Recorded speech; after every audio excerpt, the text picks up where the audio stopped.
দ্বিজেন্দ্রলাল রায় রচিত দুটো কাব্যগ্রন্থের নাম লেখো। দ্বিজেন্দ্রলাল রায়ের লেখা দুটি কাব্যগ্রন্থ আলেখ্য এবং মন্ত্র। নেক্সট কোশ্চেন দেখো কি আছে। কবি দ্বিজেন্দ্রলালের কবিতার মূল সুর কি ছিল? কবি দ্বিজেন্দ্রলাল রায়ের কবিতার মূল সুর ছিল দেশপ্রেম। এগুলো বইয়ের মধ্যে আছে, তোমরা নিজেরাও লিখে নিতে পারো, আমি তাও একটু সুবিধার জন্য লিখে দিলাম। এরপরে দেখো কি আছে 2 নম্বরে। নিচের বিশেষ্যগুলিকে বিশেষণে ও বিশেষণগুলিকে বিশেষ্যে রূপান্তরিত করো। মলিন, মলিন হয়ে যাবে মলিনতা। মধুর, মধুরতা। আসন, আসীন। দৈন, দিন। প্রণত, প্রণাম। তারপরে দেখো নেক্সট কি আছে। এখানে পাশে দেখো বিশেষণ ও বিশেষ্য কোনগুলো সেগুলো কিন্তু লিখে দেওয়া আছে। তারপরে দেখো নেক্সট নিচে কতগুলি উপসর্গযুক্ত শব্দ দেয়া হলো, শব্দগুলো থেকে উপসর্গ আলাদা করে দেখাও। উপনিবেশ, অশোক, আলোক, প্রণত। এই উপসর্গ নিয়ে আমি একদিনকে তোমাদেরকে একটা ভিডিও করে বলে দেবো। আজকে করতে গেলে ভিডিওটা অনেক বড় হয়ে যাবে, তো সেই জন্য উপসর্গগুলো শুধু আলাদা করে দেখিয়ে দিয়েছি। উপনিবেশে উপ, অশোকে অ, আলোকে আ, প্রণততে প্র।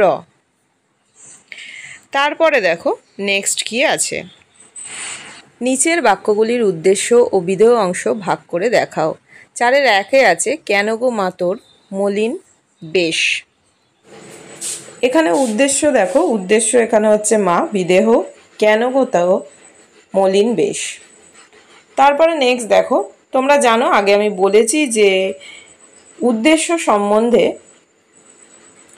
যেটা বলা হয়, যা কিছু বলা হয় সেটা হচ্ছে বিদেহ, আর বাক্যে যাকে উদ্দেশ্য করে কিছু বলা হচ্ছে সেটাই হচ্ছে উদ্দেশ্য। তো যাই হোক দেখো 2 নম্বরে আছে অশোক যাহার কীর্তি ছাইল গান্ধার হতে জলধি শেষ। অশোক হচ্ছে উদ্দেশ্য, যাহার কীর্তি ছাইল গান্ধার হতে জলধি শেষ, এটা হচ্ছে বিদেহ। নেক্সট দেখো একদা যাহার বিজয় সেনালি হেলায় লঙ্কা করিল জয়। তাহলে যাহারটা হচ্ছে উদ্দেশ্য আর একদা বিজয় সেনানি হেলায় লঙ্কা করিল জয়, এটা হচ্ছে বিদেহ। তারপরে আছে দেখো ন্যায়ের বিধান দিল রঘুমণি। রঘুমণি হচ্ছে উদ্দেশ্য, আর কি বলা হচ্ছে বিদেহ, তাহলে কোনটা? ন্যায়ের বিধান দিল। নেক্সট দেখো নবীন গরিমা ভাবিতে আবার ললাটে তোর। ললাটে নবীন গরিমা ভাবিতে আবার, এটা হচ্ছে বিদেহ। নেক্সট দেখো নিচের বিশেষ্য সর্বনাম শব্দগুলি নির্দেশ মতো লেখো। উদাহরণ মা যুক্ত দেখো নিমিত্ত একবচন, তাহলে কি হচ্ছে সেটা মায়ের জন্য। এইভাবে দেখো এখানে আমি, এটা সম্বন্ধ পদ, আর বহুবচন যখন থাকছে সেটা হচ্ছে আমাদের। তারপরে দেখো আমি কর্তৃকারক যখন হচ্ছে, তার বহুবচন হলে সেটা কি হয়ে যাচ্ছে? আমরা। তারপরে দেখো তুও সম্বন্ধ পদ প্লাস একবচন, সেটা কি হচ্ছে? তোর। সেরকমই যিনি সম্বন্ধ পদ একবচন হলে সেটা হচ্ছে যার। তো আশা করি এত অবধি তোমাদের বোঝা গেছে। তারপরে দেখো নেক্সট কি আছে চলো আমরা দেখে নিই। দেখো আমাদের 6তে আছে একই রকম অর্থযুক্ত শব্দ কবিতা থেকে খুঁজে নিয়ে লেখো।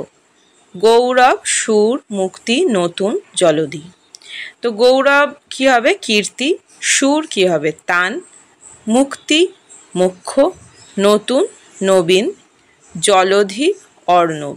যেহেতু একই রকম অর্থযুক্ত শব্দ আমাদের কবিতা থেকে নিতে বলেছে, তাই সেখান থেকে নিয়ে কিন্তু আমাদের লিখতে হবে।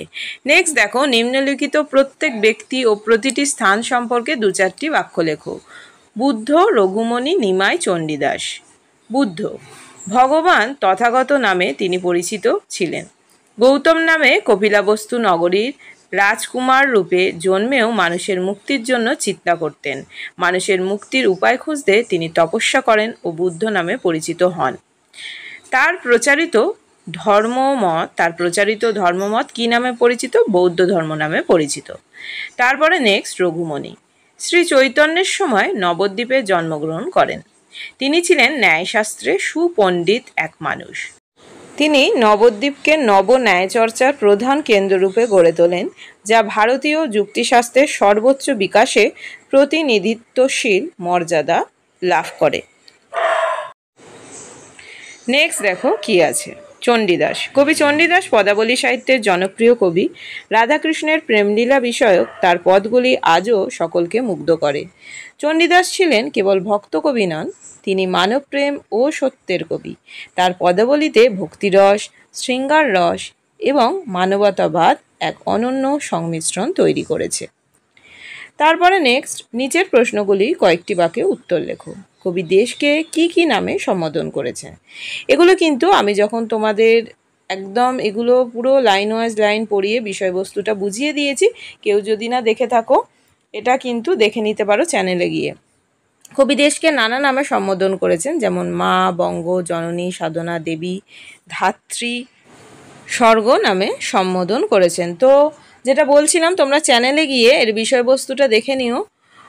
তো আমি একদম লাইন ধরে ধরে আলোচনা করে দিয়েছি, আর যদি পসিবল হয় তো ডেসক্রিপশানে আমি এর লিঙ্কটাও দিয়ে দেবো, তোমরা সেখান থেকেও চেক করে নিতে পারো। তারপরে দেখো, কেন গো মা তোর মলিন বেশ। মা বলতে কবি কাকে বুঝিয়েছেন? তাকে মা বলা হয়েছে কেন? মা বলতে কবি বঙ্গজননীকে বুঝেছেন। তাকে মা বলেছেন কারণ কবির মতে বঙ্গজননী হলেন মায়ের মতো। মা যেমন সন্তান ধারণ করেন, পালন পোষণ করেন, তেমনি বঙ্গজননী আমাদের ধারণ করেছেন, পালন পোষণ করেছেন। নেক্সট দেখো কি আছে। মায়ের বেশ মলিন ও কেশ রুক্ষ কেন? মায়ের বেশ মলিন ও কেশ রুক্ষ কেননা বিদেশি শাসনে মায়ের আসনের গরিমা ধূলিসাৎ হয়েছে, তার আগের গৌরব অস্তমিত, তার সেই বসনভূষণ আর নেই। তার জীর্ণ বসন, জীর্ণ মানে হচ্ছে ছেঁড়া, দৈন্য বেশ, মায়ের আসনে আজ আর সেই গৌরবের গরিমা নেই। তার চেহারায় না আছে ঔজ্জ্বল্য, না আছে পোশাকের পরিচ্ছন্নতা। তিনি যেন এক ঋণী গৃহিণী থেকে দুঃখিনী ভিখারিণীতে পরিণত হয়েছেন। তো আশা করি এত অবধি বোঝা গেছে। তো তারপরে চলো 8-এর 4 দাগে কি আছে আমরা দেখে নিই। তো দেখো 8-এর 4-এ আছে, অশোক কোথায় কোথায় তার প্রভাব বিস্তার করেছিলেন। অশোক মগধের রাজা ছিলেন, সেখান থেকে কলিঙ্গ জয় করেন। তারপর তিনি রাজ্য জয় ছেড়ে ধর্ম জয়ে মনোনিবেশ করেন। তিনি সুদূর সিংহলে বৌদ্ধ ধর্ম প্রচার করতে তার পুত্র মহেন্দ্র ও কন্যা সঙ্ঘমিত্রাকে পাঠান। সুদূর গান্ধার থেকে কন্যা কুমারিকা পর্যন্ত, এমনকি ভারতের বাইরেও অশোক প্রভাব বিস্তার করেছিলেন। এগুলো কিন্তু প্রত্যেকটাই বিষয়বস্তু যখন আমি বুঝিয়েছিলাম, প্রত্যেকটা লাইন ধরে ধরে তোমাদের সাথে কিন্তু আমি আলোচনা করেছিলাম। তারপরে দেখো, অর্ধজগৎ ভক্তি প্রণত চরণে যার। অর্ধজগৎ বলতে কবি কী বুঝিয়েছেন, কার চরণে তা প্রণত হয়েছে। অর্ধজগৎ বলতে কবি অর্ধেক পৃথিবী বুঝিয়েছেন।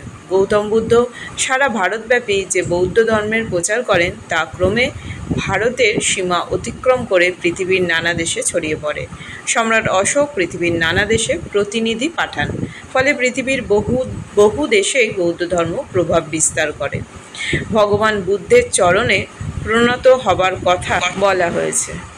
নেক্সট দেখো, যুদ্ধ করিল প্রতাপাদিত্য। প্রতাপাদিত্য কে ছিলেন? তিনি কাদের সঙ্গে যুদ্ধ করেছিলেন? প্রতাপাদিত্য ছিলেন বঙ্গদেশের একজন রাজা। তিনি বঙ্গদেশ আক্রমণকারী তুর্কিদের সঙ্গে লড়াই করেছিলেন। এটা হচ্ছে 8-এর 6 দাগ। 8-এর 7-এ আছে দেখো, ধন্য আমরা। আমরা বলতে কাদের বোঝানো হয়েছে? আমরা কখন নিজেদের ধন্য বলে মনে করতে পারি? আমরা বলতে এখানে বাঙালি যারা বঙ্গদেশে বসবাস করে তাদের কথা বলা হয়েছে। যখন আমরা বঙ্গজননীর দুঃখ ঘোচাতে পারবো, তাকে বিদেশি শাসন শৃঙ্খলা থেকে মুক্ত করতে পারবো, তাকে পুনঃ গৌরবে প্রতিষ্ঠা করতে পারবো, তখন নিজেদের ধন্য বলে মনে করতে পারবো। এরপরে দেখো নেক্সট কি আছে 8-এর 8 দাগে, নবীন গরিমা কিভাবে ললাটে ফুটে উঠবে। বঙ্গজননীর বিদেশি পরাধীনতা শৃঙ্খলা মোচন যেদিন করতে পারবো, সেদিন বঙ্গজননীর দৈন্য কেটে যাবে। তার দীনতা, তার কষ্ট দূর হবে, তার গৌরব প্রতিষ্ঠিত হবে। তিনি পুনরায় স্বগৌরবে স্বমহিমায় মহিমান্বিত হবেন। কষ্টের কালিমা, লজ্জার কালিমা ঘুচে যাবে। তার বদলে নবীন গরিমা বঙ্গমাতার কপালে ফুটে উঠবে। 8-এর 9 দাগে আছে, আমরা কিভাবে বঙ্গজননীর দুঃখ, দৈন্য, লজ্জা দূর করতে পারি। আমরা বঙ্গজননীর গৌরব প্রতিষ্ঠা করতে পারি যদি বিদেশি শাসন শৃঙ্খল মোচন করে বঙ্গজননীকে তার প্রাপ্য মর্যাদা ফিরিয়ে দিই। অতীত গৌরবের মহিমায় তাকে প্রতিষ্ঠিত করতে পারি। যদি তার সকল দৈন্য ঘুচিয়ে, তার লজ্জা মুছিয়ে নতুনভাবে দেশের গৌরব প্রতিষ্ঠা করতে পারা যায়, তবেই কিন্তু বঙ্গজননীর দুঃখ, দৈন্য দূর হবে। তিনি স্বমহিমায় পুনঃপ্রতিষ্ঠা লাভ করবেন। এর জন্য দরকার দেশের মানুষের স্বতঃস্ফূর্ত যোগদান, দেশের মানুষের উদ্যোগ। তারাই পারেন দেশ জননীর লজ্জা দূর করে তাকে পুনঃপ্রতিষ্ঠিত করতে। তাই দেশমাতৃকা শৃঙ্খলা মোচনের জন্য প্রত্যেক মানুষেরই উদ্যোগী হওয়া উচিত। মানে সবাইকেই কিন্তু এই ব্যাপারে সচেতন হয়ে এগিয়ে আসা উচিত। তো আজকে ভিডিওটা আমি এখানেই শেষ করলাম। সবাই খুব ভালো থেকো, সুস্থ থেকো, সাবধানে থেকো। টাটা।